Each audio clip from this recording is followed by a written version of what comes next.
Fala aí, família madridista! Hoje é dia de falar da classificação épica do Real Madrid.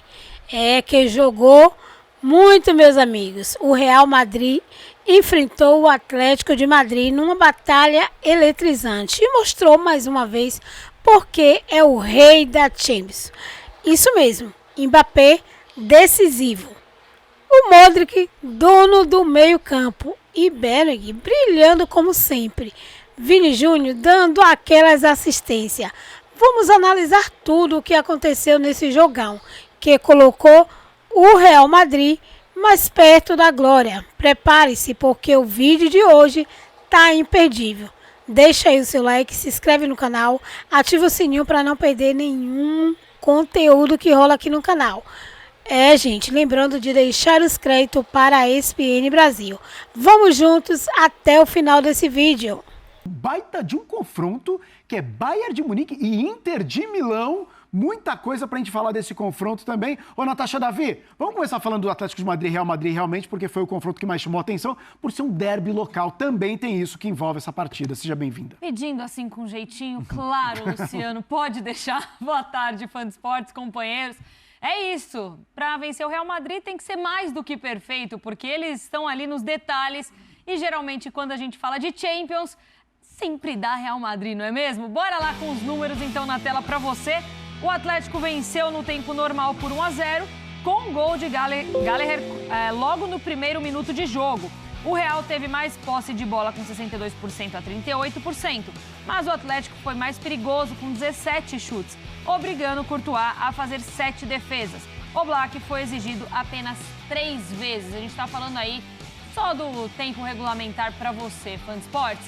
Bora lá então conversar com o Gustavo Hoffmann, que estava assistindo de pertinho essa grande partida entre Atlético de Madrid e Real Madrid. Hoffmann, quero a sua impressão sobre o jogo, por favor. As polêmicas nós vamos entrar daqui a pouquinho, mas quero a sua impressão primeiro sobre a partida, sobre a classificação do Real Madrid. Boa noite.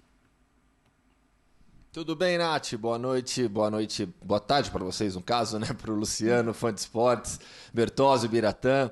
Foi um jogo tenso, né? Acima de tudo. Antes da partida ontem, aqui mesmo no ESPN FC, a gente falava sobre isso, né? Sobre a tensão pré-jogo, e foram 120 minutos de muito nervosismo no Riad Air Metropolitano. O gol do Atlético de Madrid com 28 segundos condicionou totalmente o que foi a partida. A gente discutiu tanto sobre a postura que o Atlético de Madrid teria, como o time vai se comportar, vai subir as linhas, vai pressionar, vai ser um time apenas reativo. No final das contas, o gol aos 28 segundos fez com que o cholismo ao extremo fosse aplicado em campo. E um cholismo bastante eficiente, porque o Real Madrid, com posse de bola, controlando o ritmo de jogo, rodando de um lado para o outro, não conseguia achar espaços na defesa do Atlético de Madrid. O Atleti defensivamente se comportou muito bem. Praticamente não forneceu ao Real Madrid a possibilidade de chances de gol. A chance veio em uma jogada com o Mbappé no segundo tempo, quando ele sofre o pênalti e o Vinícius desperdiça a cobrança. Mas antes disso, o Atlético de Madrid teve pelo menos 2 boas oportunidades para fazer o segundo gol. O Julián Álvares, por exemplo, teve um chute dentro da grande área que ele acha um espaço ali incrível e o Courtois faz uma grande defesa. No final das contas, o goleiro do Real Madrid teve papel importante também nesse jogo. Mas acho que o que melhor define para mim é realmente a tensão. Foi um jogo tenso, do início ao fim, porque como o Atlético igualou a série logo no primeiro minuto, qualquer gol para qualquer lado definiria a classificação. Um gol do Atlético de Madrid colocaria o Atlético nas quartas de final e o mesmo aconteceria com o Real Madrid. Acho que a definição da vaga nos pênaltis foi o desfecho perfeito para uma série tão equilibrada. E no final das contas, apesar de tudo isso, deu o Real Madrid. Mesmo não fazendo um grande jogo, mas no final das contas avança e segue como favorito na competição. Pois é, o jogo que a gente sabia que ia ser nervoso, a gente já sabia, mas aquele golzinho no comecinho, hein, Léo? O que aconteceu ali, né? Pois é, uma falha de concentração da defesa do Real Madrid, mas o Conor Gallagher, que é um jogador de muito vigor, jogador que o Simeone gosta mesmo, mas que chega bem na área, define bem, faz logo de cara 1-0, e aí o jogo toma esse rumo desconfortável para o Real Madrid, né? Por quê? O que o Real Madrid quer? Espaço. Eu ganhei o primeiro jogo, eu vou ter o espaço. 1 minuto depois, cadê meu espaço? Já foi, né? Porque agora que está igualado o confronto, tanto é que assim, você pode ver que a movimentação do Real Madrid é assim, sabe aquela famosa movimentação em U? gira e volta no volante e volta do outro lado e tenta achar um espaço. Aí o Vini recebe cobertura 1, cobertura 2. Quantas vezes ele recebe com um nele e 2 próximos? Por quê? Porque isso é a coisa que o Simeone sabe fazer de melhor, né? Então, assim, o Real Madrid criou, além do pênalti, praticamente nada. Então, o pênalti seria a grande chance de se classificar no tempo normal. O Vinícius desperdiçou, mas acabou que o Atlético não conseguiu fazer mais também. Mas eu não acho que tenha jogado mal. Eu acho que, cara, são coisas de mata-mata. Ano passado, o Atlético, na minha visão, não foi superior à Inter em 210 minutos e passou. Dessa vez, não vou dizer que foi superior, mas jogou bem. Mas, cara, depois a gente vai falar dos 2 toques, né? Isso aí é muito cruel, viu? Mas, Bira, você falou ontem que um jogo desse tamanho, quando é uma grande final e tudo mais, muda um pouco até como os times jogam, no sentido de, tipo, não vai ser, geralmente, não é o melhor futebol que os times conseguem jogar numa partida desse tamanho, porque tem nervosismo, tem muita coisa envolvida. Você achou boa a partida ontem? Como que você achou a partida ontem? Não, eu achei boa no sentido de uma partida tensa, quente. Quem gosta de jogo assim, o que a gente fala, cara de Libertadores, assim, quem gosta de jogo com... aquela Libertadores tradicional, raiz, vai. Quem gosta de jogo assim, gostou do jogo. Não, ele não é taticamente muito bom. Acho que, por exemplo, a gente teve um Atlético e Real recente em La Liga, que foi taticamente muito mais rico que esse jogo. Sim. Tecnicamente, muito mais rico que esse jogo também. Tecnicamente, foi um jogo mais tudo. Não erre, porque vai explodir pro seu lado. Acabou não explodindo, né? Mas, assim, você fica esperando a hora que isso vai acontecer. De um lado, gasolina do outro, e qualquer momento, uma faísca vai explodir tudo. Não erre, porque vai explodir pro seu lado. Acabou não explodindo, né? Mas, assim, você fica esperando a hora que isso vai acontecer. Né? Então você fica muito tenso. Agora, não é um jogo esteticamente falando muito legal, divertido. Para o torcedor que está mais solto ali no jogo, querendo só ver um jogo legal de 2 bons times, acho que esse jogo não entrega. Ao contrário do que o outro jogo dessas oitavas de final que foram para pênalti, entregou muito. O Paris Saint-Germain e Liverpool foi um jogo espetacular, assim, espetacular. Mas acho que tem um fator aí, daí não é nem só a qualidade dos times, porque Real Madrid e Atlético tem qualidade. É a rivalidade, é a tensão. Para o Paris Saint-Germain perder do Liverpool não ia ser legal, mas perdeu do Liverpool. Para o Liverpool perder do Paris Saint-Germain não é legal, mas perdeu do Paris Saint-Germain. Nesse jogo, um perder do outro é inadmissível. Machuca. É inadmissível. É o dia a dia ali, né? É ali, né? E assim, o Gustavo até falou disso no programa de ontem. É evidente que o maior rival do Real... O maior rival do Atlético é o Real, óbvio, tá ali do lado, né? Mas assim, o maior rival do Real é o Barcelona, o rival tradicional. São as 2 maiores torcidas, os 2 mais vitoriosos. É o time que compete com o Real de igual para igual em quantidade de títulos. Assim, fica atrás, mas assim, tá ali, né? Mas aquela rivalidade, aquele ódio assim, do dia a dia, assim, é com o Atlético. Porque é aquele cara que está ali do seu lado, é aquele cara que está querendo te desbancar, é aquele cara que te odeia muito, o torcedor do Atlético, tem muito ranço do Real Madrid e tudo. Então é uma coisa mais do dia a dia. É uma coisa até de, por exemplo, em alguns casos, briga de torcida, tudo, né? Com o Barcelona não tem muito, né? Porque é o time lá do outro lado do país. Sim. Então, é uma rivalidade diferente. Que pode, assim, num contexto geral, ser menor que Real e Barcelona, mas em alguns critérios ela é até mais quente. E a gente viu isso ontem. Vamos entrar, então, em alguns detalhes. E claro que a gente começa com o assunto mais falado logo depois da partida, que foram os 2 toques do Julián Álvares no pênalti. Primeiro a gente escuta os técnicos para depois saber a opinião de vocês aqui da mesa e do Hoffman, é claro. Yo creo que ya lo habían detectado, porque cuando nos hemos dado cuenta nosotros que había esta duda, ya lo habían detectado desde el VAR. Nosotros no hemos, o por lo menos yo no me he dado cuenta de esto. He visto, sí, me parece que toca con el pie izquierdo, el segundo toque. ¿Ustedes lo vieron? ¿Ustedes lo vieron? ¿Qué vieron? ¿Pero qué vieron? ¿La tocó o no la tocó? Yo no lo sé, por eso digo que si le has preguntado a él. Yo digo que por eso te pregunto. ¿Pero la viste o no la viste? Yo vi la repetición. ¿Y qué viste? Cómo sale el balón rebotado. Pero por eso yo no lo tengo claro, por eso te pregunto si no tú tengas hablaste miedo. Si tenés miedo, porque después te van a No, yo te pregunto. No hables. Si yo te tenés miedo. No, yo te pregunto. Cualquiera de los que está acá presente vio que la pelota la tocó 2 veces Julián, levante la mano. Yo te pregunto si ¿Quién levanta la mano? Vamos. ¿Quién levanta la mano? ¿Quién levanta la mano? Bien, ¿quién tocó la pelota 2 veces Julián? No la levanta nadie. Listo, pero otra Julián, pregunta. ¿qué te dijo? La verdad que fue un día muy bonito. Desgraciadamente no nos tocó. Meu Deus, assim a paz? Tá nervosa. Não, a paz é nervosa, Tava cara. super em paz, deu pra perceber. Super em paz. En paz. Perdiendo, pero en paz. Meu Deus, assim a paz? De Julián Álvares, abre aspas. O Atlético de Madrid consultou a UEFA sobre o incidente que levou à anulação do pênalti cobrado por Julián Álvares. Embora mínimo, o jogador fez contato com a bola usando seu pé de apoio antes de chutá-la. Sob a regra atual, o VAR teve que chamar o árbitro, sinalizando que o gol deveria ser anulado. A UEFA entrará em discussões com a FIFA e a FIBA para determinar para determinar se a regra deve ser revista em casos em que um toque duplo é claramente não intencional, fecha aspas. Vamos lá levantar a mão então aqui, eu quero que vocês levantem a mão, depois eu quero ver se o Hoffman vai levantar a mão aqui no esquema Simeone. 2 toques ou não 2 toques? Não, a pergunta é quem viu? Quem viu? Que vocês viram? Levanta a mão quem viu, levanta a mão quem viu. Eu vi. Bom, agora... O Hoffman também. Achei que ele agora, eu delay. Quem acha que 2 toques na bola do Julián Álvares? Levanta a mão. Que? 2 toques. 2 toques. Ué, 2 toques se a gente viu? 2 toques. Sim, perfeito. Então todo mundo aqui. Lá ninguém falou. Não, mas na hora, quando ele escorrega, porque é um fato comum no futebol o jogador escorregar. Acho que o Correia também escorregou na sequência, não foi? Só que não toca. Assim, tem vezes que o cara escorrega, não toca 2 vezes na bola, mas isola. O Chelsea perdeu uma Champions League porque o Terry escorregou na hora de bater o pênalti. O Chelsea ia ganhar a Champions League, a primeira Champions League, o que acontece normalmente quando a gente vê um caso assim, o que acontece? O pé de apoio fica do lado da bola, e daí o pé do chute chuta a bola e a bola bate no pé de apoio e desvia. Esse foi um pouco diferente.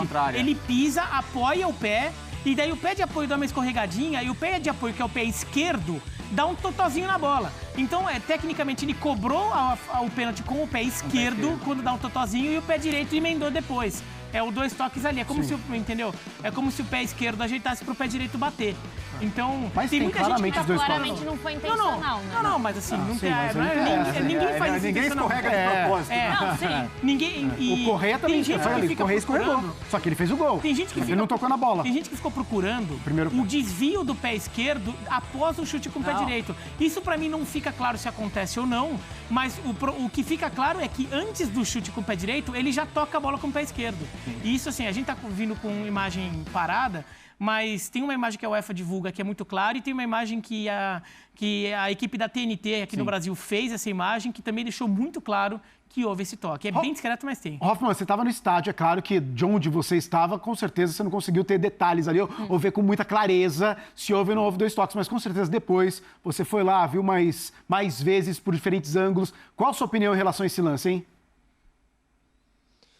Não tem muita discussão. Aí não é nem questão de opinião. É fato, a bola, o pé esquerdo do Julián Álvares toca na bola antes do pé direito. Ponto. Isso é um fato. A imagem que a UEFA divulgou comprova isso, então não tem nem discussão, não é nem mais questão de opinião. Eu acho que a questão de opinião entra sobre o que a UEFA fala em discutir essa regra. Para mim é um erro discutir essa regra. Eu acho que ela é bem objetiva, simples. O futebol já é tão complicado em alguns pontos. Eu acho que isso daí você não tem que mexer. Paciência, é azar, acontece. Realmente acontece. Aconteceu com o Julián Álvares e tocou o Atlético de Madrid nesse sentido. Mas acontecido. Até falei para muita gente, falei, olha, com certeza ele marcou 2 toques aí. Provavelmente o pé esquerdo tocou na bola. Na hora, claro que não dá para ver. Depois, com mais calma, com as imagens da transmissão, a gente começa a ver 2 toques aí. Provavelmente o pé esquerdo tocou na bola. Na hora, claro que não dá para ver. Depois, com mais calma, com as imagens a ver, depois já do final da partida, e as imagens da transmissão não eram conclusivas. Isso é evidente também. Você não tinha na transmissão nenhuma imagem que deixava assim uma certeza absoluta. No momento da coletiva do Simeone, as únicas imagens disponíveis eram essas. Então havia sim alguma dúvida em relação a tocou ou não tocou. Eu, sinceramente, desde o primeiro momento em que o gol foi anulado, eu tinha convicção que havia o toque inicial com o pé esquerdo, porque o VAR tem acesso a outras imagens além da transmissão. Eu pensei, jamais vai anular um gol em uma situação como essa, sem ter absoluta convicção que houve o toque. Mas o Simeone ele alimentou essa polêmica, essa é a verdade. Faz parte do tcholismo também. Essa é a verdade, de tudo, todos contra nós, estão contra nós. Então o Simeone, ao fazer isso na coletiva de imprensa, ele alimenta esse sentimento que, no final das contas, a gente falava sobre isso hoje no podcast Futebol no Mundo, a eliminação ela pesou bem menos do que pesaria para o Atlético de Madrid se fosse uma vitória simples, normal do Real Madrid. Porque do lado do Atlético de Madrid, do lado colchoneiro da história, ficou o sentimento de injustiça. Se você falar com o torcedor do Atlético de Madrid hoje aqui em Madrid, ele não tá nem aí para essa imagem da UEFA. A discussão é, não tocou. Não, o Atlético foi melhor, não merecia ter caído, ficou esse sentimento de injustiça.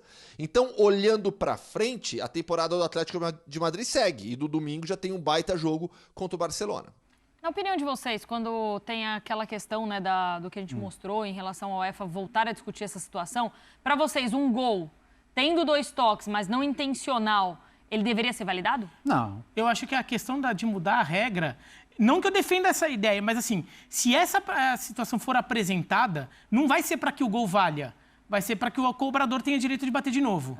Eu imagino isso. Eu não acho que... valer, assim, aí imagina, se o cara desenvolve uma técnica que ele pode, sabe, chutar a bola... Eu sei que é uma coisa meio maluca aqui, mas a gente tem que considerar tudo no futebol. Por que existe essa regra? Eu posso rolar a bola para... O pênalti tem que ser batido para frente, certo? Eu posso rolar a bola para mim mesmo, ou passa a valer o rebote da trave. Não vale, né? Se a bola bate na trave, eu não posso pegar o meu rebote. Tem que ser um outro jogador que pode pegar o rebote. A regra não existe para essa situação, mas essa situação acaba se encaixando. Né? É uma situação de azar, mas ela existe. Se você quer discutir que você vai anular, e aí? Só anula, só repete se a bola entrar, então? Se eu escorregar e isolar a bola, eu posso repetir também?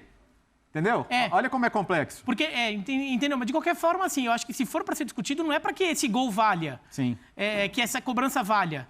É para que o cobrador tenha o direito de bater de novo, independentemente do resultado da cobrança. Se ele desperdiçou por causa disso ou se ele fez por causa... Se ele fez por causa disso, se é que ele fala quem fez, quem levanta a mão, eu tenho certeza que alguns jornalistas... Agora, sobre o Simeone na coletiva, que ele fala quem fez, quem levanta a mão, eu tenho certeza que, mas alguns devem ter visto o lance, ou tem na transmissão, enquanto eles estavam ali se eles não viram porque eles estavam numa posição em que eles não tinham acesso a um replay tão bom, mas alguém na transmissão de rádio, de TV que eles estavam fazendo, chegou e falou, não, bateu mesmo, entendeu? Só que o cara não levanta a mão por quê? Porque se ficar marcado que ele levantou a mão, o Simeone vai dar alguma resposta pro cara em que toda a torcida do Atlético de Madrid vai saber quem é aquele cara, pela voz dele, alguma coisa assim, e que depois o cara vai ser atacado nas redes sociais, né? Ele vai ser perseguido. A próxima vez que ele for fazer um jogo lá, vão encher o saco dele e tudo. Então, assim, o cara não responde. Isso aconteceria aqui no Brasil, na Itália, em qualquer lugar. Até porque o jornalista não está lá para isso, né? Quem faz as perguntas é ele. Ele faz as perguntas, o técnico responde. É assim que funciona. Assim como o jornalista também não tem que ficar fazendo análise do jogo na hora de fazer a pergunta. Né? Tem só que perguntar. Só para não parecer que é corporativismo aqui, né? Tem comportamentos ruins dos dois lados em situações de Inclusive, ele tem que perguntar. Ele também não tem que ficar atiçando ou provocando o técnico só para ver se o técnico dá alguma resposta que gere uma manchete forte. De qualquer forma, ele tem que perguntar. Vamos falar um pouquinho a respeito dos pênaltis, porque os pênaltis foi algo que realmente marcou essa partida. E o Ancelotti quase colocou o Endrick para bater o último pênalti. O último pênalti foi batido pelo Rüdiger, mas quase foi o Endrick e ele foi comentado a respeito disso. Eu creo que tú tienes que elegir los más frío posible, lo que efectivamente sienta. Yo sigo pensando que la tanda de penalti es una lotería, que es cara o cruz. Nosotros ha tocado cara hoy y creo que Atlético sale de esta competición con la cabeza muy alta porque ha jugado, creo, a su mejor nivel. Teníamos dudas entre Endrick y Rüdiger, después he visto la cara de Endrick e he dicho, no, mejor Rüdiger. Mas tudo isso envolve, né? Nervosismo, tudo envolve ali na hora, ali, né? Mas só dele ter citado o Endrick pra bater uma cobrança final de Champions. Porque assim, você tem uma coisa, o Endrick faz várias coisas bem, mas tem uma coisa que ele faz muito bem é chutar. Sim. Né? E ele já provou que não tem medo de chutar desde a primeira vez que ele chutou uma bola de futebol. Sim. Mas, cara, eu entendo totalmente que, assim, até mesmo por uma questão de proteção. Se ele perde e vem uma eliminação, será que ele tá pronto para carregar esse peso? Então, cara, e assim, ninguém entende mais de cabeça do jogador que o Ancelotti. Né? E assim, lembra, o Rüdiger bateu mal o pênalti. Ele bate muito mal. O Oblak quase defende. Mas no final, fiquei com a sensação de que o Rüdiger foi bater sem ter um plano claro na cabeça de como ele iria bater aquele pênalti. Ele parece que é aquela coisa quando você decide meio em cima da hora ali, não bate bem, mas funcionou, deu certo, né? Tem até um estudo ali, eu já falei sobre esse estudo, já postei no Twitter, link para esse estudo. É um sueco lá, pegou 1 bilhão lá de cobrança de pênalti ao longo da história, tudo. E até mostra algumas coisas, como por exemplo, o índice de erros é maior em momentos de mais pressão. Sim. E com jogadores que estariam mais pressionados pela circunstância dele, né? No quinto mais que no primeiro, por exemplo. No quinto erra mais que no primeiro. Por isso que até aquela coisa de guardar os melhores para o final não é uma coisa sem sentido, tá? Mas... Daí você sentiu, né? Você percebeu que o Endrick está pensando demais naquela cobrança porque aquilo, de repente, está pesando mais do que o normal, do que deveria, bota alguém que... Tem jogador jovem que às vezes bate muito bem, né? Porque às vezes ele até por não ter muita responsabilidade... Né, assim, porque ele é um jogador mais jovem, também, assim, às vezes o cara bate bem, mas, sei lá, se ele sentiu alguma coisa com o Endrick, botou o Rudiger... Alguém queria discutir isso? O Ancelotti está todo dia olhando na cara do Endrick ali, então se tem alguém que sabe distinguir se ele está nervoso ou não, é o Ancelotti. Se fosse o contrário... Não, se o Rudiger perde... ia ser menos questionado do que se fosse o contrário. Ele bota o Endrick e o Endrick perde. Com certeza. É uma decisão que seria mais questionada. Certeza absoluta. Vamos colocar na tela, Hoffman, quero falar um pouquinho com você sobre o Vinícius Júnior. Perdeu um pênalti na partida e é o que a gente está mostrando agora. Agora na tela para o fã de fora, todas as outras vezes foram gols. Hoffman, o Ancelotti, de todas as vezes que ele precisou bater pênalti, essa foi a única que ele chutou para fora, todas as outras vezes foram gols.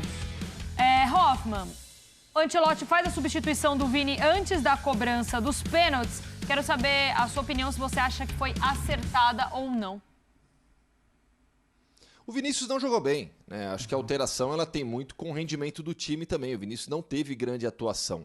Dentro desse contexto que a gente já explicou, onde o Atlético de Madrid, sem a bola, se comportou bem demais, impôs muita dificuldade ao Real Madrid, o Vinícius pela esquerda, o Rodrigo pela direita, eles não tiveram espaço para jogar. Tem um bom histórico. Nos jogos contra o Atlético de Madrid, o Vinícius não tem bons números. E dessa vez, a verdade é que o Vinícius contra o Atlético de Madrid não tem um bom histórico. Nos jogos contra o Atlético de Madrid... E aí, galera, que jogo insano, hein? O Real Madrid mostrou mais uma vez quem manda. Isso, que a camisa pesa, que esse time nunca morre. Agora eu quero saber de vocês, madridistas, o que acharam dessa classificação? Mbappé foi o craque do jogo? Modric ainda tem que ser titular? Comenta aí embaixo. Não esquece, se gostou do vídeo, deixa seu like, se inscreve no canal, ativa o sininho porque aqui tem conteúdo explosivo e exclusivo também sobre o nosso Madrid, o nosso Real Madrid, rumo à glória. Até o próximo vídeo.